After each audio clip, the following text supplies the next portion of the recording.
Alors, la Coupe d'Afrique des Nations 2025 organisée au Maroc, sur le papier, devait être une célébration, une vitrine éclatante du football africain, une fête populaire capable de rassembler tout un continent autour du jeu, du talent et de l'émotion. Mais très vite, presque immédiatement, une évidence s'est imposée. Dans cette région du monde, le football n'est jamais un simple sport. Jamais. C'est un prolongement direct des rapports de force politiques, un théâtre où s'expriment des rivalités historiques, identitaires et diplomatiques qui dépassent largement le cadre des quatre lignes. Et dès les premiers jours de la compétition, il est devenu clair que le match le plus tendu, le plus dangereux, ne se jouerait pas uniquement sur la pelouse. Il se jouerait en coulisses, dans les tribunes, dans les bureaux entre Alger et Rabat. L'atmosphère est rapidement devenue électrique, bien au-delà des stades, bien au-delà des résultats sportifs. Certains ont voulu minimiser, parler de tensions habituelles, de folklore des grandes compétitions, de passions mal canalisées entre deux peuples rivaux. Une lecture confortable, presque rassurante. Mais quand on prend le temps d'examiner les faits, un à un, cette thèse de la simple maladresse ou de la paranoïa collective commence sérieusement à se fissurer. Car on ne parle pas d'un incident isolé, d'un dérapage ponctuel ou d'une erreur logistique anodine. On parle d'une succession d'événements précis, cohérents, convergents, qui dessinent un schéma. Tout commence par ce qui aurait dû être un détail technique, la billetterie. Des milliers de supporters algériens, prêts à se déplacer, motivés, organisés, se retrouvent confrontés à des plateformes de vente inaccessibles, bloquées, défaillantes. Officiellement, une panne technique. Cela arrive bien sûr, sauf que cette panne semble frapper de manière quasi exclusive les acheteurs localisés en Algérie. Premier signal faible, dira-t-on, mais les signaux faibles, quand ils se répètent, finissent par devenir des alertes. Ceux qui parviennent malgré tout à obtenir des billets et à franchir la frontière racontent ensuite une autre histoire, bien plus troublante. Des contrôles de sécurité interminables, d'une minutie disproportionnée, des fouilles intrusives, humiliantes parfois, allant jusqu'à l'inspection des effets personnels les plus anodins.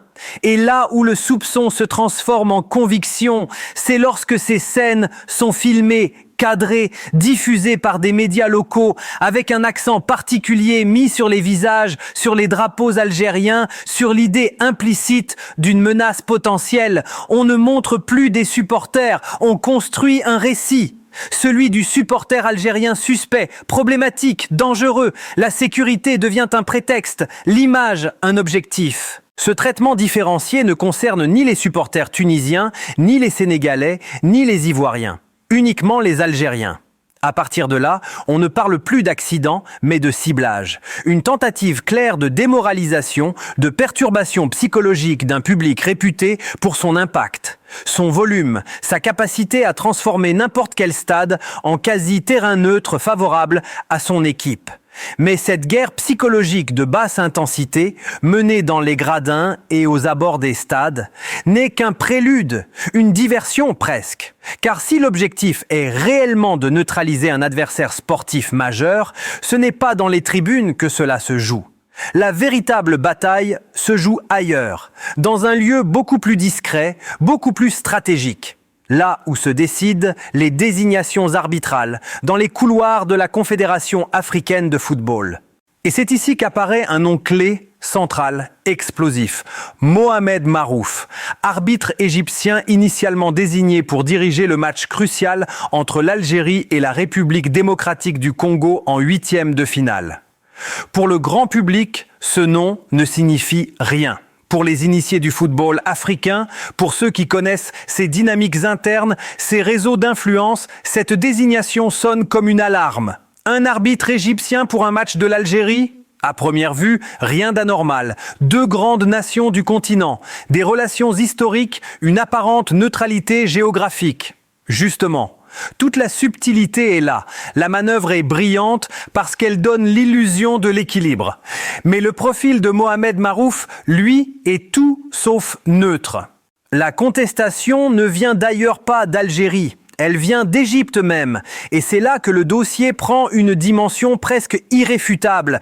Des figures emblématiques du football égyptien respectées, écoutées, ont publiquement mis en cause l'intégrité et les compétences de cet arbitre. Ahmed Hossam Mido, ancien international, star de l'Ajax, de l'OM, de la Roma, n'a pas hésité à qualifier certaines prestations de Marouf de obscénité arbitrale en direct à la télévision.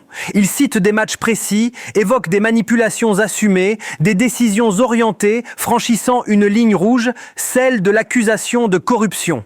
D'autres voix s'élèvent, comme Moawad Choki, autre légende, qui rapporte une phrase glaçante adressée à Marouf après une rencontre. « Tu as fini ton travail, maintenant tu es soulagé ». Ce ne sont plus des rumeurs, ce sont des témoignages concordants qui dressent le portrait d'un arbitre controversé, exposé, fragilisé, potentiellement influençable. Face à cela, la fédération algérienne adopte une stratégie d'une redoutable intelligence. Pas de cris, pas de victimisation publique excessive. Elle compile, documente, structure.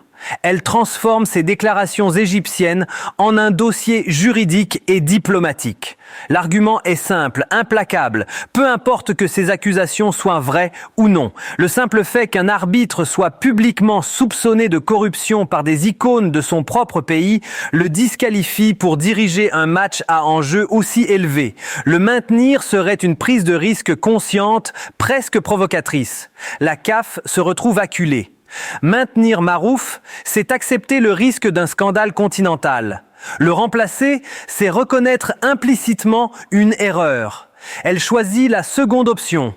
L'arbitre est écarté. À Alger, cela est vécu comme une victoire diplomatique majeure. Une bataille gagnée avant même le coup d'envoi. Mais cette victoire soulève une question fondamentale. Pourquoi aller si loin? Pourquoi une stratégie aussi complexe, aussi risquée? La réponse est double. Sportive d'abord. L'Algérie arrive au tournoi avec une aura particulière, une série d'invincibilité, une réputation d'équipe de tournoi capable de broyer les plans les mieux établis. L'éliminer tôt, c'est dégager la route. Politique, ensuite. Cette CAN est perçue comme un outil de soft power, une vitrine du leadership régional. Une victoire algérienne sur le sol marocain serait un affront symbolique majeur. Écarter l'Algérie, ce n'est pas seulement éliminer un concurrent sportif, c'est neutraliser un rival géopolitique.